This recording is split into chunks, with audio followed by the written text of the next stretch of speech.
क्या आप जानते हैं बच्चों की भविष्य क्यों खराब हो रहा है? बच्चे जब बड़े से विनम्रता से होकर नहीं मिलते हैं तो क्या कारण हो सकता है? उनकी भावनाओं में क्या हो सकता है? उनकी विचारधारा में क्या हो सकता है? हम क्यों नहीं एक दूसरे को समझते हैं? हमारा लक्ष्य क्या है? हमें करना क्या चाहिए?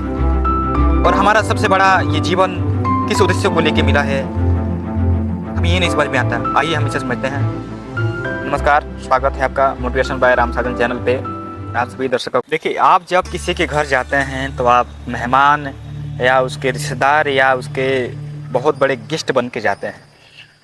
तो जो घर के जो पुराने होते हैं, जो अतिथि होते हैं, जो घर को मैनेज करने वाले होते हैं, जो संभालने वाले होते हैं, वो आपसे बड़ी विनम्रता होकर मिलते हैं और आपको समझने की कोशिश भी करते हैं। ऐसा क्यों होता है? और वही घर में कोई थोड़ा सा ठीक नहीं है, अनुचित बोलता हो, घर में ज़्यादा विघ्न पैदा करता हो, आप उससे मिलेंगे तो आपको एक ही बात बोलेगा कि आप किस लिए आए हैं, क्यों आए हैं, बताइए, खाना पिए खाइए, हाँ ठीक है।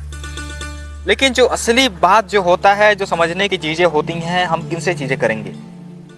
जब जीवन में हम बड़ा डिस्कस करते हैं और जीवन में बड़ी फैसला लेते हैं तो उन चीज़ों से मान के लेके चलते हैं। लेकिन जो हमारा कहना ये है कि जब आप कोई काम करने जा रहे हैं या किसी से मिलने जा रहे हैं तो पहले सोचिए, विचारिए कि उससे हम क्यों मिले हैं, ये काम क्यों करें।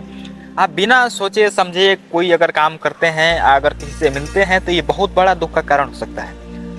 आपने अपने अंदर से भावना लेके गया कि हम इससे मिलने जा रहे हैं, अगर वो व्यक्ति आपको समय नहीं दिया तो आपके अंदर एक अवश्य ही घृणा पैदा होगा, थोड़ा सा कमजोरी महसूस होगी कि हमने इतना अच्छा इनसे मिलने का चांस लेके आया और इन्होंने मुझे समय नहीं दिया। तो सबसे पहले आप किसी के यहाँ जा रहे हैं तो अवश्य जानकारी दें कि हम आपके यहाँ पहुँच रहे हैं। तो अगले को सूचना होना चाहिए कि हाँ, हमारे यहाँ कोई गेस्ट आ रहे हैं, हमारे चाहे मित्र आ रहे हैं, चाहे दोस्त आ रहे हैं, चाहे हमारे सबसे बड़े सगा संबंधी आ रहे हैं। तो आपको समझेगा, हाँ आपके लिए टाइम निकालेगा। लेकिन आप बिना बताए जाएंगे तो आपका उतना महत्व नहीं रहेगा जितना होना चाहिए, क्योंकि आप उसके टाइम को डिस्टर्ब करके जा रहे हैं। ये सबसे बड़ी महत्वपूर्ण चीज़ें होती है जीवन में सीखने के लिए। यही लोग सबसे बड़ी गलती करते हैं और उसके बाद कहते हैं कि उसने हमें रिस्पेक्ट नहीं दिया, उन्होंने हमसे बात नहीं किया। भाई साहब, कैसे आपसे बात करेगा? आपने पहुंचा ही उस समय जब उसके पास टाइम नहीं है, वो बिजी है, व्यस्त है अपने कामों में। हर कोई जानता है अपने काम से ज़्यादा कोई प्यारा नहीं होता है। हाँ, भले मानते हैं कि थोड़े देर के लिए उसे काम अपना रोक देना चाहिए, आपसे मिलना चाहिए, जुलना चाहिए, लेकिन ज़रूरी क्या होती है ये भी देखना होता है कि उतनी समय आपसे 10 मिनट अगर लेट करता है और अपना काम पूरा करता है तो उस काम से जुड़े जितने भी लोग होते हैं उनको सारी फायदा होती है। आप यही सोचते हैं कि वो हमसे मिले, हमारी बातें करे, हमसे हंसी मजाक करे, लेकिन उसके चक्कर में उसने अपना काम छोड़ के आपको समय दे रहा है।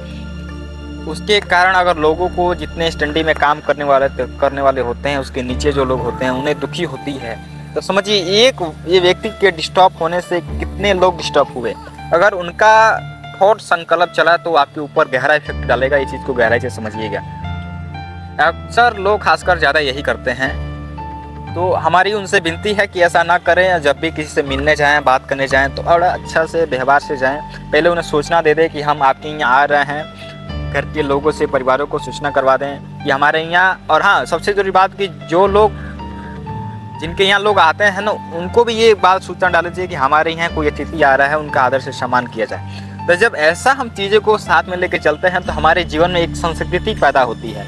आपको याद होगा कि जब पहले का किसी भी, चाहे रामायण उठा लीजिए, चाहे महाभारत को उठा लीजिए, तो उसमें होता क्या था कि जब कोई व्यक्ति आने को सोचता था तब उसे पहले चिट्ठी या मैसेज भिजवा दिया जाता था कि हम आ रहे हैं। उसे आने का भव्य स्वागत किया जाता था, इंतज़ार किया जाता था, तो उसे फिर अच्छा भी लगता था, जो जाता था उसे भी अच्छा लगता था। आजकल होता क्या है कि बस उठाए और चल दिए। ऐसा ना करें, नहीं तो आप